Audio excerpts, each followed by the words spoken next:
Assalamualaikum warahmatullahi wabarakatuh. Anak-anak, selamat pagi dan semoga kalian dalam keadaan sehat walafiat, tidak kurang suatu apapun. Materi saat ini yang akan Ibu sampaikan adalah masalah bullying. Materi yang dirasa asing saat kalian sekolah di SD ya. Tapi kalau dalam pergaulan sehari-hari di rumah mungkin kalian tidak asing lagi dengan kalimat itu.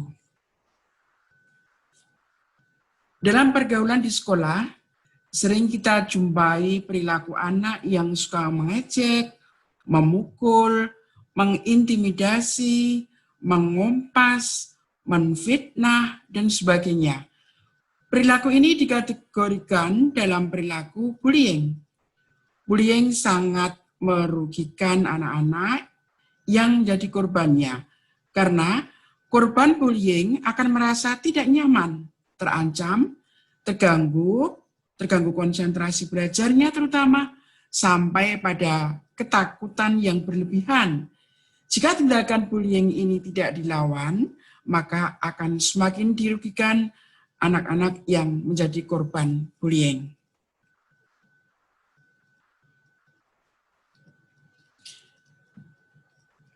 Adapun definisi ataupun arti bullying adalah suatu tindakan menyakiti seseorang kepada orang lain dengan sengaja yang dilakukan lebih dari sekali.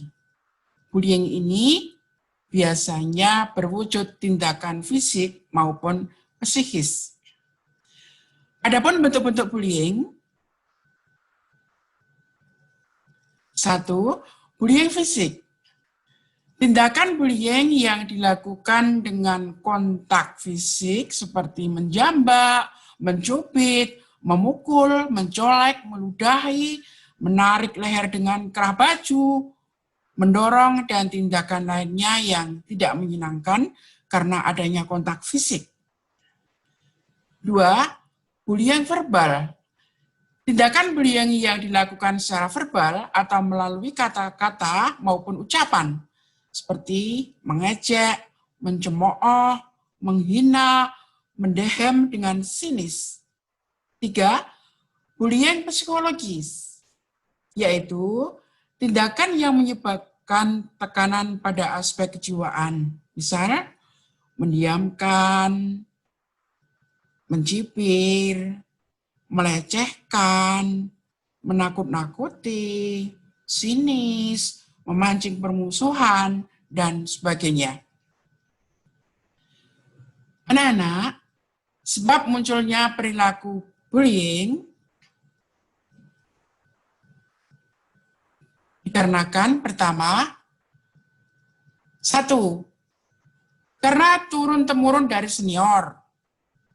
2. Perasaan ingin menunjukkan kekuasaan dan kekuatan. 3. Kecewa karena orang lain tidak berperilaku seperti yang diharapkan. Jadi ini ada kaitannya dengan ego ya, egois. Pokoknya yang menang aku, yang paling apik aku. Ini ya. Yang keempat adalah dorongan untuk mendapatkan kepuasan. Nah, kalau sudah menyakiti teman, kemudian mengejek teman, nah, itu rasanya puas. Ini perasaan bullying seperti ini tidak baik ya. Kemudian yang kelima, dianggap menghina atau mengganggu kelompok tertentu. Yang keenam, keinginan untuk balas dendam karena dulu pernah mendapatkan perlakuan yang sama. Aku dulu pernah diantem sama kakakku kok, sekarang aku pengen ngantem sama adikku. Nah, ini seperti ini adalah perilaku bullying yang tidak sehat, ya, tidak pas.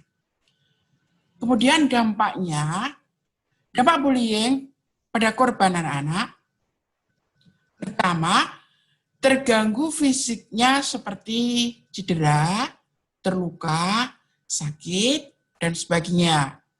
Kemudian dampak yang kedua adalah tertekan apanya? Tertekan kejiwaannya, seperti takut, cemas, rasa tidak nyaman, resah, gelisah, tertekan, dan gejala psikis lainnya. Yang ketiga, pergaulan sosial terganggu, seperti minder, grogi, menyendiri, tertutup, dan tidak percaya diri, ya, tidak pede. Bahasanya anak-anak sekarang, wah aku nggak pede, kenapa? Nggak tahu. Nah, ini mungkin ada sedikit dampak yang pernah kalian terima, ternyata apa yang kalian lakukan, perilakumu itu dampak dari bullying, cuma tidak terasa kalau ini adalah bullying.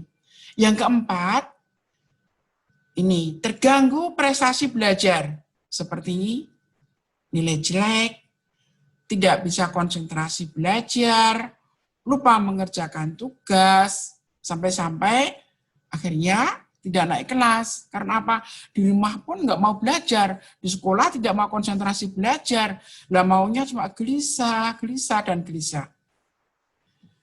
Anak-anak, bagaimana cara mencegah melawan bullying? Nah ini, kalian harus melakukan ini ya. Pertama adalah hindari membawa atau memakai barang-barang mahal. Kedua, jangan sendirian, terutama di tempat yang sepi. Berduaan juga nggak boleh, apalagi sendirian. Ya. Kalau berduaan putri-putri nggak masalah, putra-putra nggak masalah, putra-putri dilarang ya. Kemudian yang ketiga, hindari cari gara-gara dengan perilaku bullying. Kalau kalian punya teman yang berperilaku bullying, hendaknya kalian menghindari. Menghindar bukan berarti membenci, tapi menghindari jangan sampai kalian kena pengaruh bullying tersebut. Kemudian, jangan ikut-ikutan melakukan tindakan bullying dalam bentuk apapun. Untuk melawan pelaku bullying, kita dapat mengambil sikap sebagai berikut. 1, jadilah orang yang percaya diri. Pede ya, jadilah orang yang percaya diri dan tunjukkan ketahanan diri bahwa aku tidak mau mengganggu dan tidak mau diganggu. Tidak mau mengganggu dan tidak diganggu. Yang kedua, bersikap tenang saat ada yang mengganggu. Jangan terpancing emosi. Ya, tenang aja kalau diganggu, kira-kira yang mancing emosi, udah kita harus tenang. Jangan gampang emosi ya. Karena darah muda itu gampang emosi anak ya. Yang ketiga, jika melihat ada teman yang menjadi korban, maka tolonglah teman itu ya. Dan kalau kalian tidak mungkin makan melawan, laporkan ya. Laporkan pada siapa ya.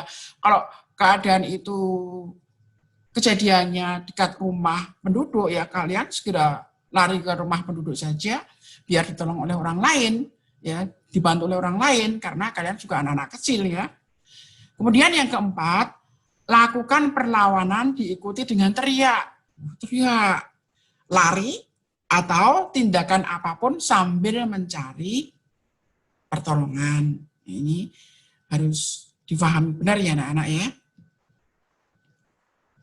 Nah, itulah anak-anak yang kami sampaikan sedikit tentang bullying. Mudah-mudahan apa yang Ibu sampaikan dengan singkat ini, anak-anak bisa memahami dan ada pertanyaan yang harus kalian jawab. Jawabannya masih seperti yang kemarin ya, lewat itu yang sudah kami siapkan, kemudian dijawab sesuai dengan apa yang telah kami sampaikan. Terima kasih anak-anak, tetap semangat, selamat pagi. Assalamualaikum warahmatullahi wabarakatuh.